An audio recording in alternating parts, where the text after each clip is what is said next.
Hello, I'm Joe Martin again. I'm the evaluator, and this is Gretchen Eastman, the teacher for evaluation. So we're here with our individual teacher professional development plan, talking off of our last observation that we had as we wind up the school year now. And I guess my first question is, what has taken place in the classroom since the last time I was in to observe what was going on? Well, For your goals. for my For your goals. For my goals. Your goal, as far as your classroom goals compared to how they relate with our district goals, is with our literacy and reading. Okay. Well, one of the things with the lesson that you observed that I wanted the kids to learn was the vocabulary. And since that lesson, we have been continuing to work with the trig ratios and are to the point now of using those. And so you were at the point where we were just introducing and I was getting them comfortable. So they have used those words a lot, and we're to the point now where we're using them to find a missing length on a right triangle. And so, it's really been kind of fun because I talk them through a process of, what are the sides that you have. So they always are saying opposite, adjacent, hypotenuse. And then they're always connecting those to sine, cosine, or tangent. And then using that to figure out what's the operation that they need to do, either multiply or divide, to find the missing length. So it's kind of been taking that vocabulary and now putting it to use in the context of solving problems. And then you kind of talked about that it was fun and stuff like that. What makes it exciting, or what parts of that lesson or the stuff that you've been doing are the most exciting stuff for you, as far as what, maybe not necessarily what you're doing, but what are the kids getting back from it, I guess? Well, initially it was really kind of hard for the kids, and that's an interesting group too, because math isn't their favorite thing. Well, school just in general isn't their favorite thing. And what has been very rewarding for me is to see them using the vocabulary. And I mean, we have gone through and have really been just kind of doing a lot of repetition of that process of talking through how to break down the problem and then getting them to work through that. And some kids got there faster than other kids, but now there's a couple kids that are kind of, I always think, the slowest. Nothing against them, just it takes them the longest because they need more repetitions with things, that they're getting to the point where they're really comfortable.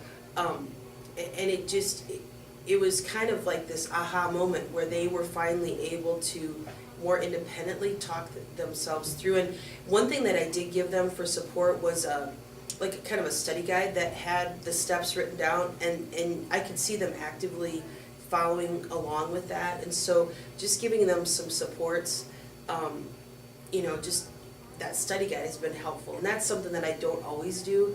And so it's kind of reminded me that, those kids who do struggle, just writing down the process helps them follow the steps. So you're differentiating it, in which we've worked a lot in professional development, not necessarily this year so much, but in years past, I know we've really concentrated on that, so that's awesome to see. Then what on the other side of that, then what would be some concerns that you see possibly with your goals as we move forward? Well, obviously you'd like to see kids get to a point where they don't have to have that support, and also get to the point where they can maybe apply it in a non-traditional kind of setting. Like, one of my goals is to be able to go outside and use the trig to actually measure some length that we don't know, like the height of a flagpole, for example, or the height of a tree, because once we calculate the angle, then to do that.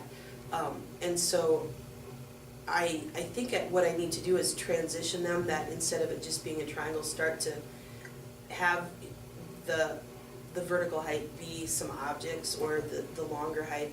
And I think that would be really nice for them to, one, they'll want to get outside just because it's nice out. Yeah, finally. Yeah, but two, to make that connection that this is where you use it. It's not just something that you do on a worksheet, Real life.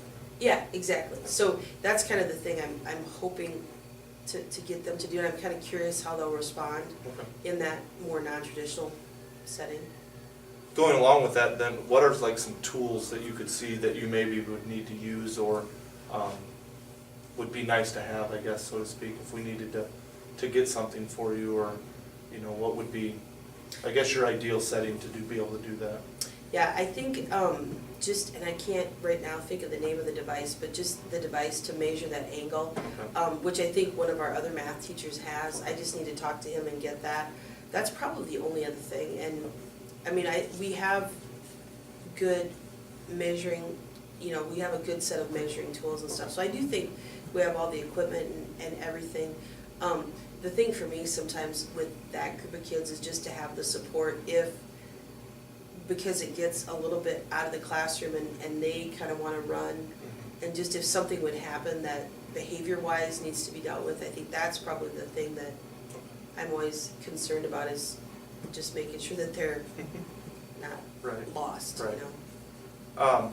And then the last part here, talking about, you know, setting up a timeline, because as we are now obviously at the end of the year and we look towards next year, what are kind of your next steps for your goals as far as math is concerned?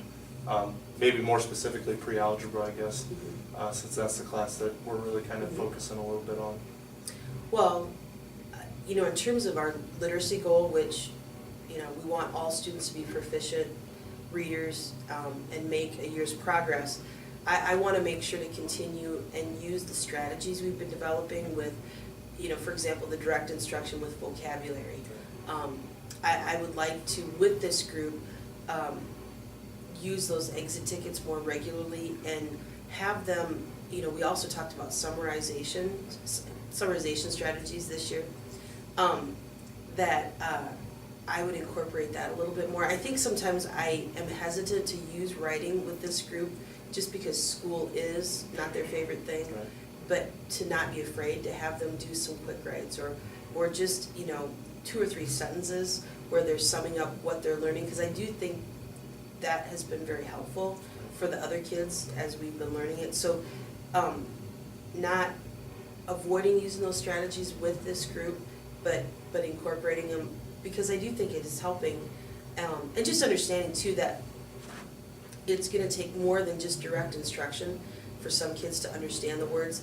You know, like I have them be active with it, to try and think of ways that I can do that, because that seemed to be really a helpful strategy. And I kind of, I mean, because we talked about it, I kind of was like, well, how can I make, yeah, that's exactly it, yeah. So just how to make that more purposeful, that strategy, and use it more often with them, I think is the other thing with that. So just connecting it always back though to the literacy and just trying to push them along and make sure that they're ready to go to algebra, to go to geometry, because those are the classes that they'll be most likely taken after pre-algebra. So. And I know we have actually spent a little time today, and we're going to spend a little more time in our PLC with some DOK stuff as far as assessments and feedback. So what are maybe some of those? I know you kind of talked about exit tickets and stuff like that, but what are some other ways that you could see feedback looking like with this? Maybe not necessarily this in your class, but maybe this lesson or some other lessons that you would be teaching in pre-algebra. So what are some of those feedback ideas? Well, one thing that I've observed is a lot of the things that I have the kids do in pre-algebra tend to be at that level 1 or level 2. And I think by bringing the writing in, I can touch more and get them, you know, by doing just a compare contrast. Right. And do a little writing, I think I can get them more to that level 3 with Webb's DOK. And so, and honestly, looking at the math standards, a lot of them in the Iowa core are level 1, level 2. And so I think bringing that writing and that literacy element in actually takes what we're doing math-wise and edges it towards level 3 more than I think without it. And, you know, the level 4, as far as just really applying it, maybe that's where, you know, I don't think I can do it all the time, Right. but taking them outside and let's have a project day where we apply it, I think, you know, is a good thing. Because with this algebra group, they're the kids who math they've always struggled with.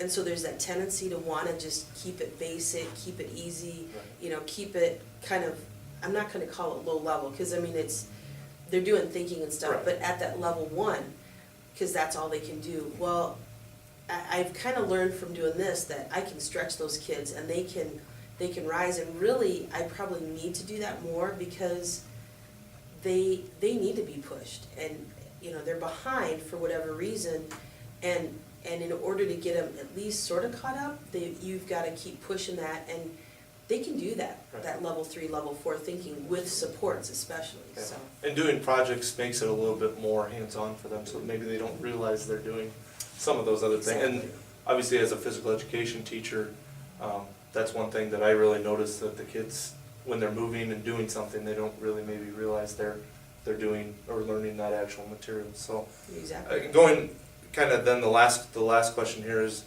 what can I do as an administrator to help you reach those goals, whether it be the feedback apps, the feedback part of it, or whether it be, you know, sources and stuff like that. What can I do? Well, I think that the professional development that you have provided us has been really good, as far as just, you know, keeping us as teachers knowledgeable about what those levels are. I really wasn't aware of what the DOK was until we did that training in PD. And, you know, I think you do a really good job of giving us time during our professional development and our PLC time to communicate and collaborate. And, you know, you give us a structure, but also give us an opportunity to kind of move about within that structure, that these are the things you want us to talk about, but then make it relate to our particular course areas. So I find that really helpful. Is it's not just do whatever you want, but there's guidance with some freedom and some choice, I guess, because even, you know, we're students to you, the teachers, so to speak, and so we also crave that opportunity for choice, and so I've appreciated that. And then, I mean, you know, just an open budget would be great to have whatever, but I know that's not realistic. No, but I think just, you know, giving us that freedom to kind of stretch things. And I have always appreciated the support to try new things, even if I do screw up royally, or, you know, because we've had some failure moments as well. But I don't feel like I'm going to get penalized for that. And I think that's been very helpful, is, you know, as a teacher, you can sort of step off the edge, see where it takes you, without the idea that if you know, you screw up, it's like that expectation is it's more realistic, that if we do fail, okay, process, learn from it, move forward. So that's been good.